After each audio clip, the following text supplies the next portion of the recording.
If you are looking to boost your team's productivity or streamline your team processes, you're watching the right video. My name is Shirley from ClickDown channel, and for today's video, I'll be walking you through on how you can set up your team's workflows and processes in ClickUp. So the first thing that you need to do is to first actually visualize your processes in workflow. So here I am using Miro or Miro, however you call it. And this is actually one of the workflow apps that are able to be embedded in ClickUp. So you can simply create a workflow in Miro and first think of what process you would like to create a workflow for. So let's say that right here, we have a recruitment process. So this is for the HR people, the HR team. And the first thing that you need to do, of course, is to have a request. Once the request comes in, then you need to create a job description. Then you need to advertise for a job. Then you can actually create a ClickUp form for an application so that whenever they fill out that form, it becomes a new task. So I'll show that in a bit, but I'm just showing you the workflow process that your HR team can usually do. And after you receive the form, the HR team reviews it. And if they're not a good fit, we will send them a thank you email. If they are a good fit, then we will set them up for the first interview, assess the interview. If they are still a good fit, they'll pass through the second interview. And if they're still passing that, they are given a job offer. So that's simply it. Now, once you have this visual workflow, that's the time that we actually enter them in ClickUp. So going into ClickUp, you can actually have a whole space for hiring, for HR and recruitment. But what I did just here is I just created one folder for HR and recruiting. And so how I set it up is that I have a list for the requests, what we need to hire for. And so I have a list of roles here and also a field for what department they belong to. Once I have these roles to hire for, then I have a second list, which is where the action happens, which is the hiring list. So in this hiring list is where I have the ClickUp application form. To create an application form, you just simply have to click on View and then click on Form and add View. Now, since I have one right here, I'll just show you how it looks like.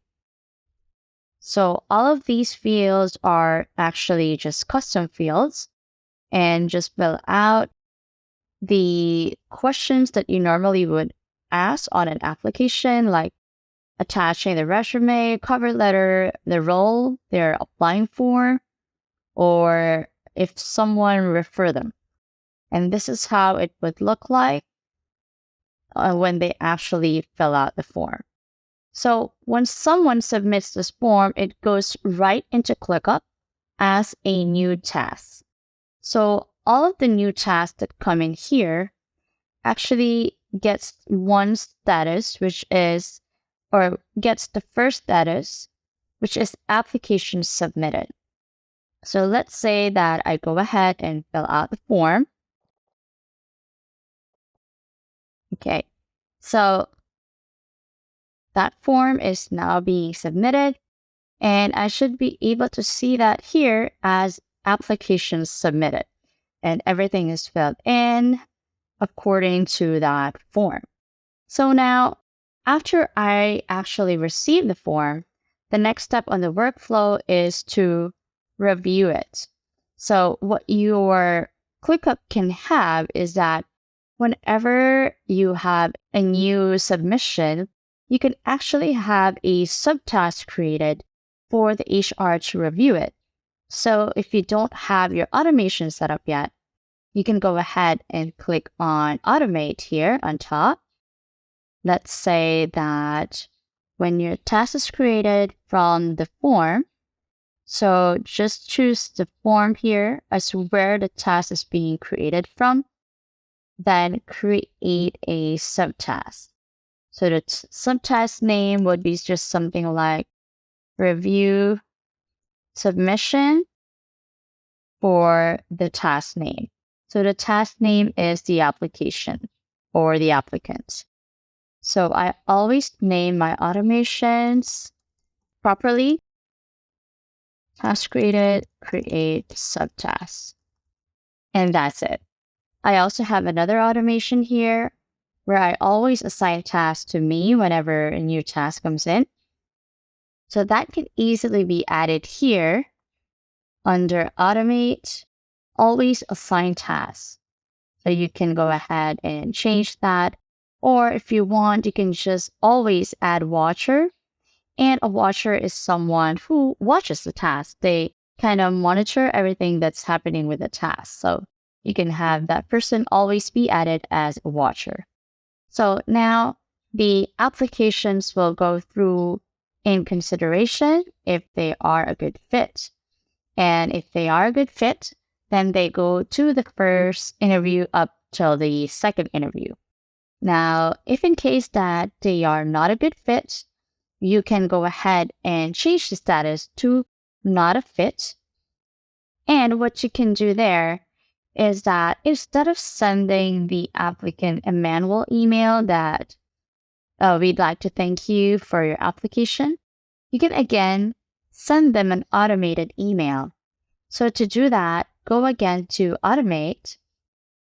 And here, instead of having a regular automation, go ahead and click on email so that you have a email automation that when the status changes to not a fit, then we have a template here for a thank you email. Thank you for applying, and we just like to inform you that the application is now closed, things like that. So whenever I change the status to not a fit, then this person will just get an automated email for that rejection or decline letter or email. Now you can also set up this hiring list to benefit whoever is actually handling a specific task. Let's say you have one person doing all the interviews. What you can do for that person is to actually create a view just for them so they only see tasks or applicants that are undergoing first or second review.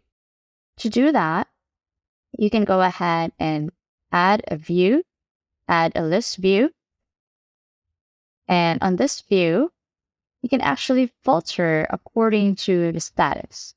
So we just want applicants with the first and second interview status because that person is only handling the interviews. So you can go ahead and name this list the name of that interviewer. So this is the interview list. There. So at the same time, if you just want to see a list of people, let's say, who are not a good fit, you can also set up a filter where status is not a fit. All right. So there are so many ways that you can set up this hiring list, and you can set it up by roles if you prefer looking at the roles individually. So you have here project manager, virtual assistant, web developer, and you can also include here your HR documents or standard operating procedures. So whenever the HR person is interviewing, they have a guide and they can get their interview questions from here. They can get a list of all the job descriptions. They can get links to the contractor profile. So let's say you have an interview with Jane Doe. Then you can fill out all the information about Jane here as a ClickUp document. And what you can do is to actually link it to the ClickUp task. So what I did here is I actually have a relationship with the actual Jane Doe task. So let's see. It's because there are two separate items. One here is a ClickUp task in relation to the status of the application. And the second is a ClickUp doc, which is all about perhaps you can enter their profile information, you can enter their answers to their interview, you could enter the link to their interviews recording, all of that. So you can put so much more here on the ClickUp doc, and that can be also like a list of archives of all the applicants' profile that you have. So that is one purpose why you might want to create a ClickUp relationship. Okay, so those are only some of the things that you can do. So again, automations is optional if you want to go ahead and speed up the process of your hiring so that subtasks can be created to review the application form, to set due dates after an application is created. So you can go ahead and create automations. So now the process only ends after they accept the job offer. So of course, if they are a good fit, they get offered the job. So they're either job offered or hired. So, but it doesn't end there. So if your HR and recruiting team is also the one who does team onboarding and offboarding, so you can also add your team onboarding checklist right below your hiring. So they're all actually in one place. So you can have a list or checklist of all your team onboarding tasks. So you can set it up by timeline or based on who's going to do the task. So there are tasks that HR manager will do, and there are tasks that the new hire will do. So I usually have these tasks from week 0 until their first month, so they kind of get familiar with using ClickUp. And I also have them fill out a short team directory. As a new team member, I want to get all the information from them, like their email, phone number, birthday, so that as part of the team, we have like all their contact details. So as the last part of the list, I have team offboarding as well as a checklist, so that the whole life cycle of your team member, it starts from when we hire them until we onboard them, until we offboard them. So I actually like to keep it that way. And if you have a whole HR team, instead of actually just sharing individual lists to each member, you can go ahead and create a whole HR team in ClickUp. So that way you can share this whole folder to that team. And to do that, just go to your settings, and you can see here under people, you have here teams. And so you just create a new team and name it, let's say, HR department, and click on save. So once you save this team, just go ahead and add your members. And of course, if they are guests, they'll be automatically converted to members, right? So they'll go ahead and be added to this team as HR department team. So once we have that, you can go ahead and share this whole HR recruiting to HR department, okay? So that's very easy. Instead of doing it one by one, even your individual tasks can be assigned to HR, things like that. So it just gets very streamlined and you don't really have to do it one by one. And so again, that's it. Make sure that first you have your visual workflow of whatever process you have in mind. Make sure to start from the beginning of the process and think of everything that you need as you go along until the actual end of the process. And then once you have your workflow, then that's when you enter it into ClickUp. So enter it into ClickUp in a way that makes sense to everyone in the team. So create views for them if they need to, if they only want to see tasks that are for them. Create standard operating procedures so they'll be able to follow the processes for that task. And lastly, set up automations for them so that everything can just flow smoothly and won't take up a lot of manual work.